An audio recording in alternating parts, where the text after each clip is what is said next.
अस्सलामुअलैकुम दोस्तों, की हाल चाल है जनाब। तुसीं देखते पे हो अपना देश पंजाब टीवी ते मैं तुहाडा मेज़बान मुहम्मद नदीम करल। बरसात दे विच जनाब अज वीडियो बनाने का मकसद भी कोई नहीं। बंदे भी कहणगे कि यार ये मींह विच भी नहीं बहिंदे खलोंदे, पर मैं कहा चलो अज ये भी तत्त आपां कढ लईए कि जेडे बंदे आंदे ने बरसात विच मझां वाले बेलिए मझां आउण की लगे मींह नाल हनेरी नाल बरसात नाल चिक्कड़ गोडे नाल। ये दसना है कि पंजाब का जो कल्चर है वो मझां संभालनियां ते वखाणियां किहड़ियां औखियां ने, मझां लभणियां किहड़ियां औखियां ने। अज दो मझी लैके हाज़र होए हैं और इंशाअल्लाह इस बरसात दे विच दोवां मई की जात नस्ल तुसीं चैक करनी है, वेखनी है। मुल मई दा तकरीबन सेम ही है, दोवें पहलना ने और इंशाअल्लाह मई नस्लों जातों एक तो एक वध ने अल्लाह के खास फजल नाल। बाकी लेने देने मुकद्दर होंदे ने। पहले नंबर ते मीणी है जी साडे कोल, वो विखावांगे। अलहमदुलिल्लाह वीर भरा जिन्ने भी ने वो जनाब इस मीणी नूं तसल्ली नाल वेख लैणगे। सफेद चिट्टियां अखां मैनू बुत्थी वलैत लम्मी दाग बुच लगे हुए ने। मीण ने सिर्फ 4-4 इंच दे और हिलदे ने दोवें। अखां दोवें चिट्टियां सूं, मत्थे ते फुल्ली, मूँह छगिए, पिछे दे कट्टा है, दाग बुच पुराने लगे हुए ने। मैनू हड्डियां टाकां ते खुड्डा पुट्ठा तुहाडे सामने। नस्ल दा तुसीं आप वेख लैनी है, मैं तो जानदा ही नहीं, मैनू पता भी नहीं मैं दे बारे।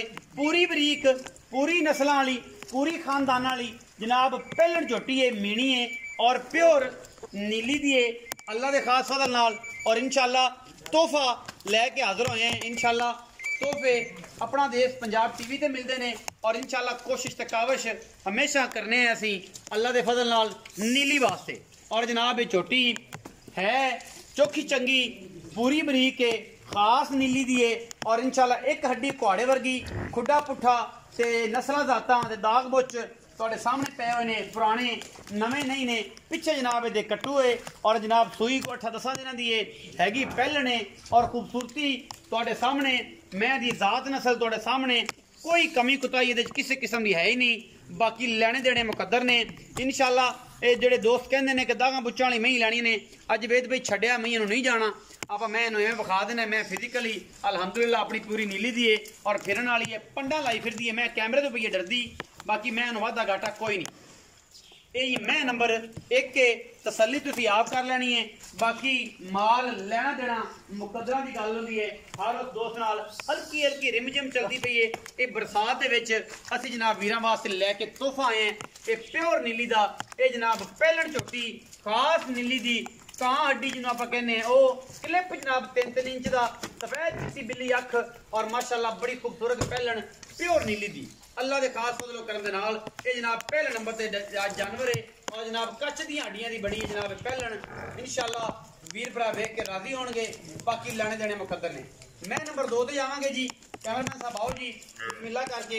इस बरसात दे विच मैं नंबर 2 ये जनाब बड़ी नायाब और बेहतरीन कट्टा है जी। पिछे आप भरा वेख लैणगे माशाअल्लाह कट्टा है। मैं नंबर 2 ते आ गया जी अल्लाह के फजल नाल। इंशाअल्लाह मैनू सोहना थन और मैनू बड़ा खूबसूरत हवाना खुड्डा। मैं मगरों 4 फुट चौड़ी अगों है ही कट्टी।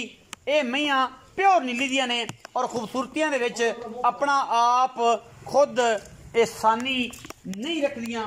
कतरी कतरी मैनू सिर और मैं 4 फुट चौड़ी, एक हड्डी टाकां हड्डियां ते खुड्डा हज़ारां मई चों ये जियां पहलना लगता है। परांदा मगर इंशाअल्लाह इवें जिवें तूत दियां टाहनियां ने और अलहमदुलिल्लाह और वंसां दे छड़ियां वर्गियां माशाअल्लाह बड़ियां खूबसूरत पुच्छां कच्च दियां थन हवाना बड़ा आउट क्लास और माशाअल्लाह मरले मरले दी वंड ते पहलण झोटी दूजी चुआई दे विच लैके हाज़र होए हैं। इंशाअल्लाह वीर भरा राजी हो जाणगे और इंशाअल्लाह इहदे विच किसी किस्म की कमी कोई नहीं।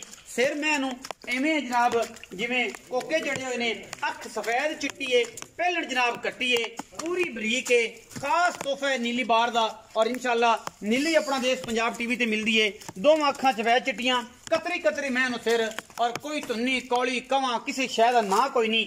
पूरा कच्च का खिडावना है और इंशाअल्लाह कच्च के खिडावने अपना देश पंजाब टीवी ते मिलते हैं, किते नहीं मिलते इंशाअल्लाह। बाकी गल्लां सारियां दी सारियां कैमरे की निगाह विच विखाईयां जांदियां ने, उहदे विच कोई कमी कुताही कदे छड्डी नहीं। झोटी नूं हुसन खूबसूरतियां नस्लां जातां पूरियां ने और इंशाअल्लाह कोशिश ते काविश हमेशा नीली वास्ते करने हैं क्योंकि नीली अपना देश पंजाब टीवी दी अव्वली तरजीह है। पिछे कट्टा है जी, दूजी तीजी चुआई है और कट्टी कट्टा जी दूजी तीजी चौई है जी इस झोटी दी ये भी पहले ने ते बाकी भाई जवेद नाल गल्लां करनियां ने वो भी दसणगे जवेद भाई आओ हां अच्छा अस्सलाम वालेकुम जी वालेकुम सलाम की हाल चाल है अल्लाह का शुक्र से ठीक है इस बरसात में भी नहीं खलोता है ते बड़ा जनाब प्रेशर पाया कि जनाब आ जा ते मई दो नेट लानियां ने असीं भी आख्या चल बरसात दा जेड़ा मज़ा है ना वो पूरा पूरा दुबाला कर लईए दोवें मई खाइयां ने एक मीनी ते एक जनाब सोहने सिर वाली दूजी वो भी पहलने ते एह् की गलबात है दोवां मई दोवें भाई पहले नहीं पहलना मई ने मीनी जेड़ी है ये मैं जेड़ी कदों दी सूई ਇਹਨੂੰ ਆਈ ਪੰਜਵਾਂ ਛਵਾਂ ਦੇ पंजवां छेवां दिन इस टाइम कितना दुध चवाना है ਜੋੜ ਦੁੱਧ ਹੈਗਾ 10 ਤੋਂ 11 ਲੀਟਰ 10 तो 11 लीटर पहलना है मीन हिलदे सू ਹਾਂਜੀ ਹੰਦੇ दो मिलते हैं ਦੋਵੇਂ ਚੈੱਕ ਕਰ ਲਓ दो में चेक कर दो अच्छा ये मोहब्बत प्यार वाला की मोल है इसमें ਇਹਦਾ 4 ਲੱਖ 5000 ना यार जिद्दे आई चिट्टी खड़ा जिवें अल्लाह माफ कर दे मैं वेखियां तकियां नहीं कोई गल हो करके जेडी ऐ पक्की होवे फाइनल दी गल कर 3,95,000 3,95,000 ਇਹਦੇ ਵਿੱਚ ਕੋਈ ਲਾੜ ਪਿਆਰ ਤੂੰ ਲਾੜ ਪਿਆਰ ਕਰ ਲੈ ਕੋਈ ਭਰਾ ਤੂੰ ਖਰਾਬ ਹੋਏ ਤੇ ਸ਼ਰਮ ਜਾ ਹੋ ਜਾਏਗੀ अच्छा मैं नंबर ਜਿਹੜੀ ਦੋ ਵਿਖਾਈ ਹੈ ਇਹ ਦੱਸੋ ਕਿ ਇਹ ਕਿੰਨੇ ਸੋਏ ਇਹ ਪਹਿਲਾ ਸੂਆ ਸੀ ਇਹ ਵੀ ਇਹ ਕਦੋਂ ਸੋਈ ਹੈ ਇਹ ਕੱਲ ਸਵੇਰ ਸੂਈ ਕੱਲ ਸਵੇਰ ਅੱਜ ਦੋ ਚਵਾਈਆਂ ਹੋ ਗਈਆਂ ਦੋ ਚਵਾਈਆਂ ਥਾਣ ਪਾਸ ਹੁਸਨ ਥਾਣੀ ਪਾਸ ਆ ਇਸ ਤੋਂ ਇਲਾਵਾ ਹੋਰ ਦੀ ਕੋਈ ਗਾਰੰਟੀ ਨਹੀਂ ਅੱਛਾ ਕੀ ਮੁਹੱਬਤ ਪਿਆਰ ਹੁੰਦਾ ਇਹਦਾ 3,80,000 3 ਲੱਖ 80,000 ਇਹਦੇ ਵਿੱਚੋਂ ਕੋਈ ਲਾੜ ਪਿਆਰ 5 ਘੱਟ ਕਰ ਕੋਈ 5 ਕੱਟ ਹੋ ਜਾਏਗਾ 3,75,000 ਇਹਦੇ ਵਿੱਚੋਂ ਕੋਈ ਮੁਹੱਬਤ ਪਿਆਰ ਤੂੰ ਭਰਾ ਬੂਏ ਦਾ ਕਰ ਸਕਦਾ ਸ਼ਰਮ ਜਾਂ ਹੋ ਜਾਏਗੀ ਮੁਹੱਬਤ ਹੋ ਜਾਏਗੀ 3,95,000 ਰੁਪਇਆ ਮਿਨੀ ਦਾ ਔਰ 3,75,000 ਰੁਪਇਆ ਐਸ ਕੱਚ ਦੇ ਖਿਡਾਉਣੇ ਦਾ ਜਿਹੜੇ ਵੀਰ ਭਰਾ ਨੂੰ ਮਈ ਅੱਛੇ ਲੱਗਣ ਇਹ ਜਨਾਬ ਵੀਡੀਓ ਤੇ ਵੇਖ ਕੇ ਨੰਬਰ ਉੱਤੇ ਚੱਲਦਾ ਪਿਆ ਉਹਦੇ ਤੇ ਕਾਲ ਕਰ ਲੈਣੀ ਰਾਬਤਾ ਕਰ ਲੈਣਾ ਔਰ ਬਾਕੀ ਲੈਣੇ ਦੇਣੇ ਮੁਕੱਦਰ ਹੁੰਦੇ ਨੇ ਆਪਣਾ ਦੇਸ਼ ਪੰਜਾਬ ਟੀਵੀ ਹਮੇਸ਼ਾ ਨਿੱਕੀ ਬਾਤ ਤੇ ਬਿਹਤਰੀਨ और नया वीडियो दिखाता है और वीडियो अच्छी लगी वीडियो को लाइक शेयर ਤੇ कमेंट करके अपनी राय का जरूर आगाह करना पाकिस्तान।